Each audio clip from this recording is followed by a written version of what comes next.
नमस्कार। सातै प्रदेशका ताजा खबरहरूको सङ्गालो प्रदेश समाचारमा यहाँहरूलाई स्वागत छ। म सुषमा श्रेष्ठ। आउनुहोस् अब प्रदेश समाचार सुरु गरौँ। अहिलेसम्मका मुख्य समाचारबाट। रौतहटको बरहवा खोलामा निर्माणाधीन पुल भाँचिएर अलपत्र। 4 करोड भन्दा बढी भुक्तानी लिइसकेको पुलमा गुणस्तरहीन काम भएको भन्दै स्थानीय आक्रोशित। परिवर्तन उल्ट्याउने षड्यन्त्रमा प्रतिक्रियावादीहरू सक्रिय बनेको माओवादी केन्द्रका अध्यक्ष दाहालको दाबी। संविधानको रक्षाका लागि आन्दोलनको आँधी बेहेरी सृजना गर्ने चेतावनी।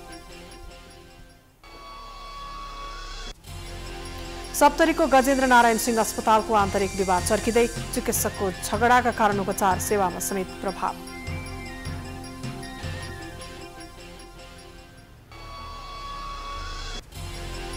र नुवाकोटका युवाहरू व्यावसायिक रूपमा च्याउ खेतीतर्फ आकर्षित। फिल्म हल बन्द भएपछि हलमा च्याउ खेती गरी मनग्गे आम्दानी गर्दै।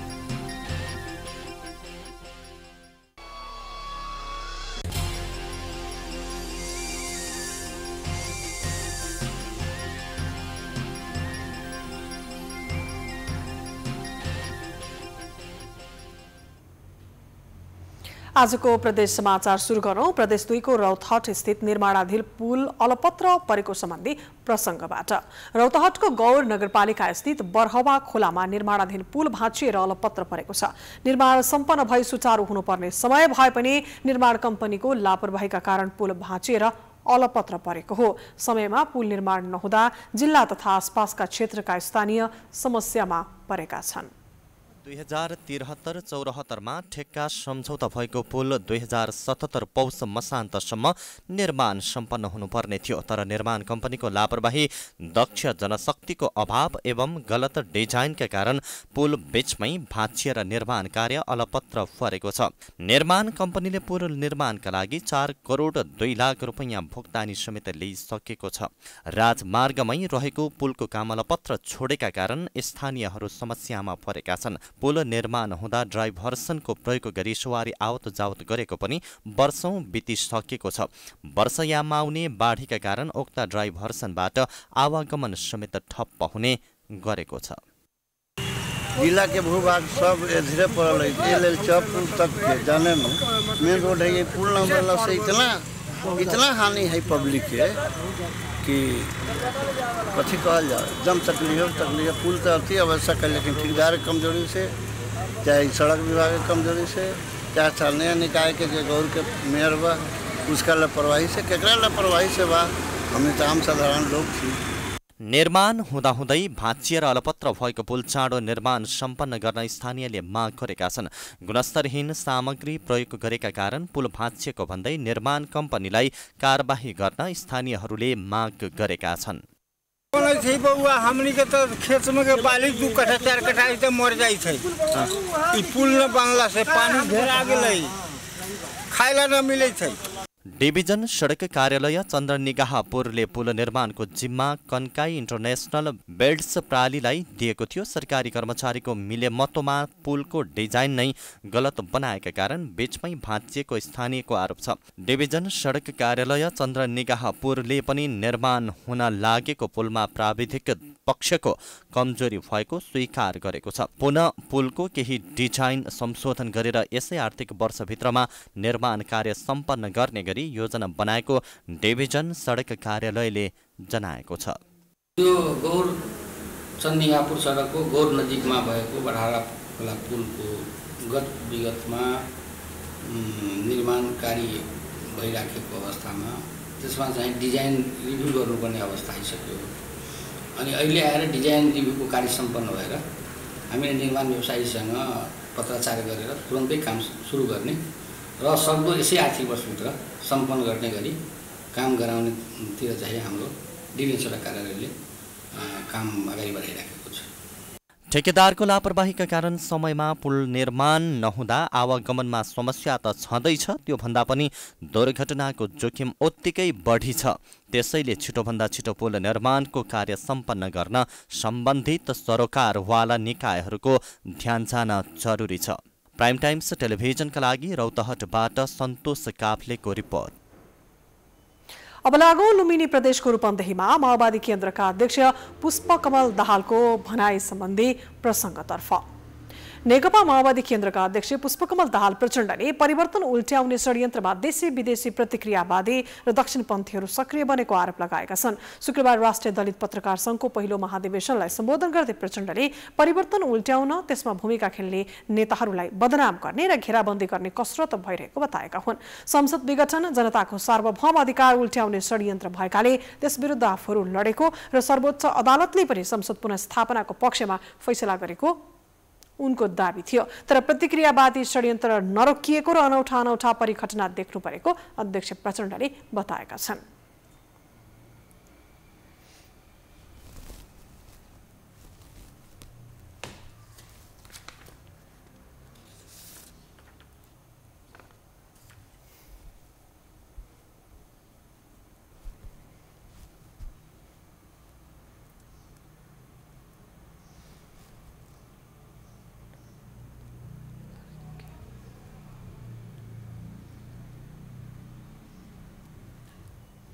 म तपाईहरुको यो अधिवेशनमा बोल्दै गर्दा म झन्डै तपाईहरुसँग जरुरी पर्यो भने हामी आन्दोलनको फेरि आँधीबेहरी सिर्जना गर्नुपर्ने स्थिति आउन सक्छ भनेर म तपाईहरुसँग अपिल गर्न पनि यहाँ उपस्थित भएको छु।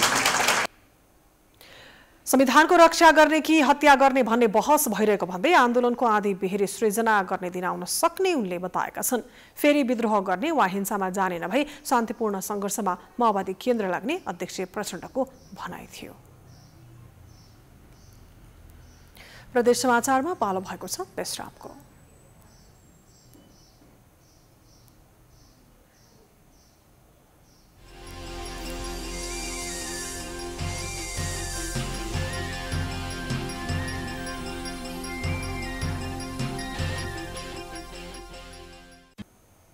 विश्रामपछि प्रदेश समाचारमा फेरि पनि स्वागत छ। अबको पालोमा प्रदेश 2 को सप्तरी स्थित गजेन्द्र नारायण सिंह अस्पतालको आन्तरिक विवाद चर्किँदै गएको सम्बन्धी प्रसङ्ग जोड्दैछौँ। सप्तरीको राजविराज स्थित गजेन्द्र नारायण सिंह अस्पतालको आन्तरिक विवाद चर्किँदै गएको छ। अस्पतालका केही चिकित्सक तथा निमित्त medical superintendent doctor Ranjit Jha लगायतका चिकित्सक दुई पक्षमा विभाजित भई एक अर्कोमाथि आरोप लगाउँदै असुरक्षित भएको भन्दै प्रदर्शन र पत्रकार सम्मेलन मार्फत सार्वजनिक गर्न थालेपछि विवाद बढ्दै गएको हो, जसकारण अस्पतालले दिने सेवामा समेत प्रभाव परेको छ। मेसु डाक्टर झा विरुद्ध सोही अस्पतालका आधा दर्जन चिकित्सक र केही स्वास्थ्य कर्मीहरूले प्रदर्शन गर्दै आएका छन्। आफूहरूलाई अपमानित गर्ने, उपकरण नभए पनि जबरजस्ती अपरेसन थिएटरमा खटाउने, स्पष्टीकरण सोध्ने र आफ्ना पक्षमा मानिस उचालेर आक्रमण समेत गर्न लगाएको उनीहरूको आरोप छ।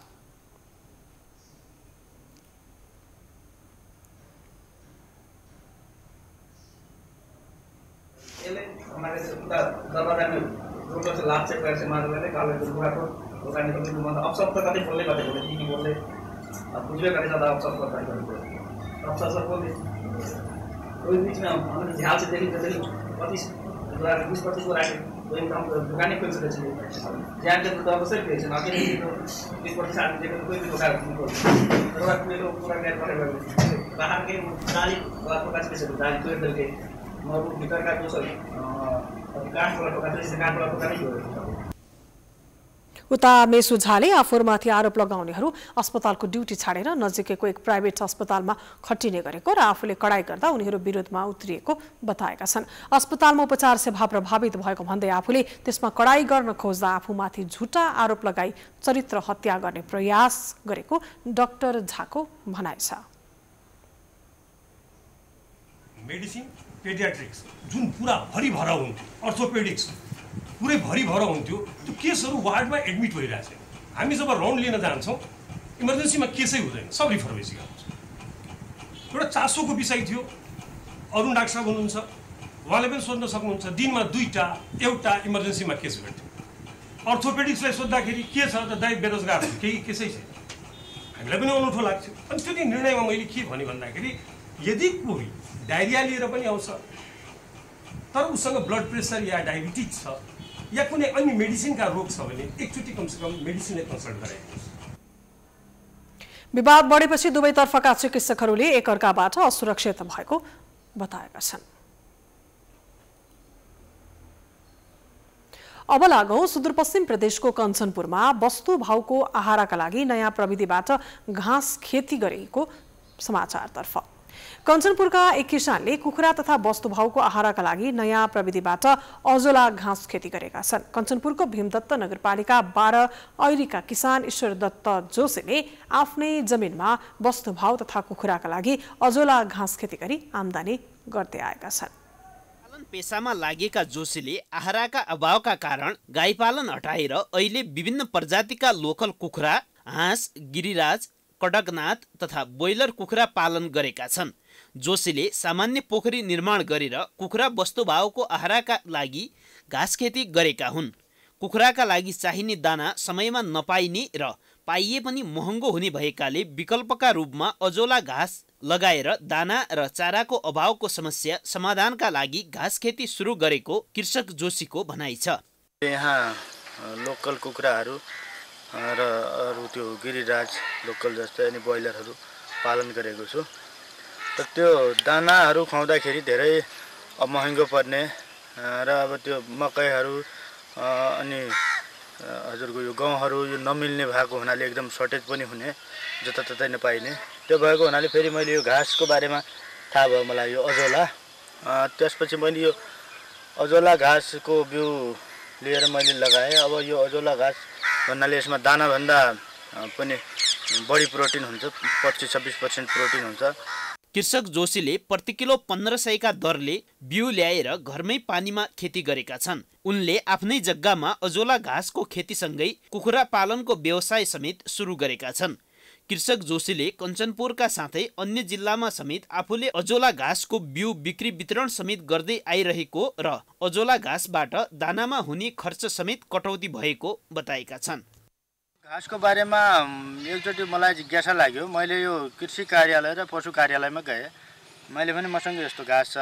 अब उनले पशुमा त थाहा भयो, ल यो घाँस उनले पनि थाहा रहेछ उनलाई पनि। तर मैले भने फेरि म यसको ल्याब टेस्ट गराउन चाहन्छु यो घाँसको। अब मैले सुनेको कुरा छ होइन, त्यो इन्डियाबाट सुनेको छु, अब यसमा यो पाइन्छ यो पाइन्छ, तर वास्तवमा यसमा के पाइन्छ भनेर मैले आफै ल्याब टेस्ट गराउन खोजेँ। तर त्यसको लागि मैले कृषि कार्यालयमा गएँ, ज्ञान केन्द्रमा। त्यहाँ भने मलाई पशुमा जाऊ, पशुमा गए उसले भन्छ कृषिमा जाऊ, हाम्रो विषय होइन।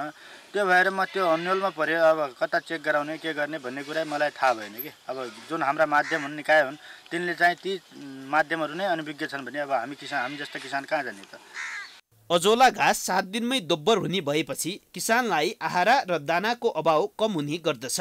अजोला घाँसमा कुखुरा, हाँस, माछाको आहारको लागि प्रोटिन लगायत पौष्टिक तत्त्व समेत बढी पाइने भएकाले कुखुरा, हाँस, माछा हुर्कन समेत घाँस उपयुक्त हुने किसानको भनाइ छ।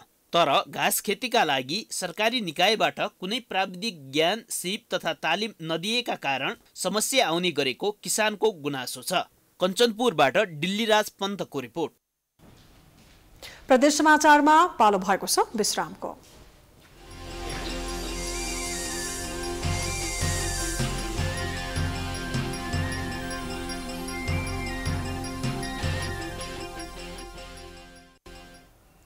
विश्रामपछि प्रदेश समाचारमा फेरि पनि स्वागत छ। अब लागौ गण्डकी प्रदेशको कास्कीको रूपा गाउँपालिकाले आफ्नो स्थापना दिवस मनाएको सम्बन्धी समाचारतर्फ।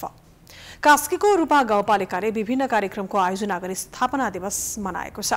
स्थापना दिवसका अवसरमा गाउँपालिकाले राष्ट्र निर्माण र राष्ट्रियताको संरक्षणमा योगदान पुर्याएका गाउँपालिकाभित्रका स्रष्टा, साहित्यकार, लेखक तथा विभिन्न विधाबाट प्रतिनिधित्व गरेका खेलाडीहरूलाई ताम्रपत्र, दोसल्ला तथा नगद 15,101 रुपैयाँले सम्मान गरेको छ। कार्यक्रममा गाउँपालिकाले गरेका गतिविधिहरू समेटेर तयार पारिएको पुस्तकको विमोचन गरिएको थियो। कार्यक्रममा ऊर्जा, जलस्रोत तथा सिंचाई मन्त्री टोप बहादुर रायमाझीले संघीय सरकारले ठूलो योजना, प्रदेश सरकारले मझौला योजना र स्थानीय सरकारले साना योजना ल्याएर देशको विकास गर्दै आएको दावी गरेका थिए। मन्त्री रायमाझीले रूपाताललाई पनि व्यवस्थित र पर्यटकीय गन्तव्यको रूपमा विकास गरिने बताएका छन्। कार्यक्रममा रूपा गाउँपालिकाका अध्यक्ष नवराज ओझाले गाउँपालिका भित्रका समस्या बुझेर विकास निर्माणको कामलाई अगाडि बढाएको जानकारी दिएका छन्। अध्यक्ष ओझाले गाउँपालिकाले विभिन्न क्षेत्रमा भएका कच्ची सडकको स्तरोन्नति, पानीको, बत्तीको सुविधा लगायतको काम गर्दै आएको दावी पनि गरेका छन्। कार्यक्रममा स्थानीय विभिन्न 32वटा समूहले आफ्नो जातिको भेषभूषामा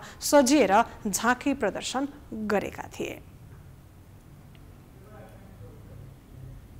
अब अन्तमा बागमती प्रदेशको नुवाकोटमा च्याउ खेतीबाट मनग्गे आम्दानी गरेको प्रसङ्ग जोड्दैछौँ। नुवाकोटका युवाहरू व्यावसायिक रूपमा च्याउ खेतीतर्फ आकर्षित भएका छन्। च्याउ खेतीबाट राम्रो आम्दानी हुने भएपछि युवाहरू रोजगारीका लागि विदेश नगई स्वदेशमै च्याउ खेती गर्न थालेका हुन्। युवाले च्याउ खेती गरी मनग्गे आम्दानी पनि गर्दै आएका छन्। विदुर नगरपालिका 1 स्थित त्रिशुलीका युवाले Vaibhav multi agro farm and nursery agro farm दर्ता गरी व्यावसायिक च्याउ खेती गरेका छन्। विदुर नगरपालिका 1 मा त्रिशुली गंगा माई चलचित्र मन्दिर सञ्चालन गरेको थियो, तर मापदण्ड नपुगेपछि भवन अलपत्र परेको थियो। उक्त भवनको सदुपयोग गर्दै च्याउ खेती सुरु गरिएको छ। स्थानीय नरेन्द्र अमात्यले फिल्म हलमा च्याउ खेती सुरु गरेका हुन्। उनका बुवा महेन्द्र अमात्यले स्थानीय केही व्यवसायहरूसँग मिलेर झण्डै 25 वर्ष अगाडि त्रिशुली गंगामाई चलचित्र मन्दिरको सुरुवात गरेका थिए। 500 सिट क्षमताको चलचित्र मन्दिरले राम्रै व्यावसायिक सुरुवात समेत गरेको थियो। विनाशकारी भूकम्प आउनुभन्दा केही वर्ष अगाडिसम्म चलचित्र प्रदर्शन हुँदै आएको हलमा मापदण्ड नपुगेपछि हल बन्द भएको थियो। फिल्म हल नै सञ्चालनको लागि प्रशासन र नियामक निकायमा धाउँदा मापदण्ड नपुग्ने भएपछि अमात्यले च्याउ खेती सुरु गरेका हुन्। मेरो 4-5 जना चाहिँ विद्यार्थीहरू चाहिँ कृषिमा अध्ययन गर्दै थिए। त्यति बेला चाहिँ 4-5 जना विद्यार्थी यही कम्प्युटर क्लासमा सिक्न आउने विद्यार्थीहरू। अनि उनीहरूलाई चाहिँ मैले तिमीहरूले चाहिँ कृषि गरिरहेछौ, यसो च्याउ खेतीहरू गर नि त भन्ने मैले आफैले सल्लाहहरू उनीहरूलाई चाहिँ प्रदान गरेँ र उनीहरूले चाहिँ पार्टनरसिपमा पनि च्याउ व्यवसाय गरेर राम्रो आम्दानी गरे। त्यसपछि म यहाँ सोच्दाखेरि चाहिँ अनि त्यही कन्सेप्ट लिएर नै म पनि एकचोटि ट्राई गरौँ न भनेर अहिले मैले ट्राईमा चाहिँ लगाएँ र ट्रायल गर्दाखेरि पनि राम्रै रिजल्ट आइरहेको छ। अहिले अमात्यले 2 जनालाई रोजगारी समेत दिएका छन्। दिनभर विद्यालयमा अध्यापन गराउने अमात्य बिहान बेलुका आफै च्याउ खेतीको संरक्षणमा खटिने गरेका छन्। सुरुवाती समयमा थोरै च्याउ लगाएर परीक्षण गरेका युवाले राम्रो आम्दानी भएपछि व्यावसायिक च्याउ खेती सुरु गरेका थिए। चाहिँ आफ्नो देशमा केही गरौँ, आफ्नो देशमा नि केही गर्न सकिन्छ है, त्यो चाहिँ मेरो कन्सेप्ट चाहिँ। म त्यही भएर चाहिँ मैले चाहिँ कृषिमा चाहिँ अलिकति चाहिँ लागेको कारण त्यही हो। र एउटा चाहिँ उदाहरणीय बनौँ कृषिबाट। हाम्रो देश त एक त कृषि प्रधान देश नै भयो, यसैबाट केही गरौँ, कृषिमै केही गरौँ भन्ने एउटा कन्सेप्ट मेरो चाहिँ। फार्मबाट अहिले 200 रुपियाँ केजीमा च्याउ बिक्री हुँदै आएको छ। भएको संरचनाको उचित सदुपयोग गरी अमात्यले राम्रो आम्दानी गर्दै आएका छन्। च्याउसँगै उनले नर्सरीबाट विभिन्न फलफुलका बिरुवा उत्पादन गरी बिक्री गर्दै आएका छन्। प्राइम टाइम्स टेलिभिजनका लागि नुवाकोटबाट केदार ढकालको रिपोर्ट। यो सँगै हामी प्रदेश समाचारको अन्त्यमा आइपुगेका छौँ। जाँदा जाँदै प्रमुख समाचार पुनः एकपटक। रौतहटको बरहवा खोलामा निर्माणाधीन पुल भाँचिएर अलपत्र 4 करोड भन्दा बढी भुक्तानी लिइसकेको पुलमा गुणस्तरहीन काम भएको भन्दै स्थानीय आक्रोशित। परिवर्तन उल्ट्याउने षड्यन्त्रमा प्रतिक्रियावादीहरू सक्रिय बनेको माओवादी केन्द्रका अध्यक्ष दाहालको दाबी। संविधानको रक्षाका लागि आन्दोलनको आदि बेहेरी सृजना गर्ने चेतावनी। सप्तरीको गजेन्द्र नारायण सिंह अस्पतालको आन्तरिक विवाद चर्किँदै चिकित्सकको झगडाका कारण उपचार सेवामा समेत प्रभाव।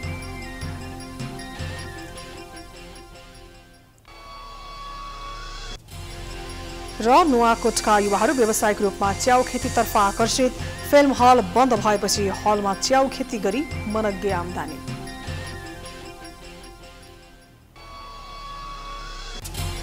प्रदेश समाचार अहिलेलाई सकियो। हेर्दै रहनुहोला प्राइम टाइम्स टेलिभिजन। नमस्कार।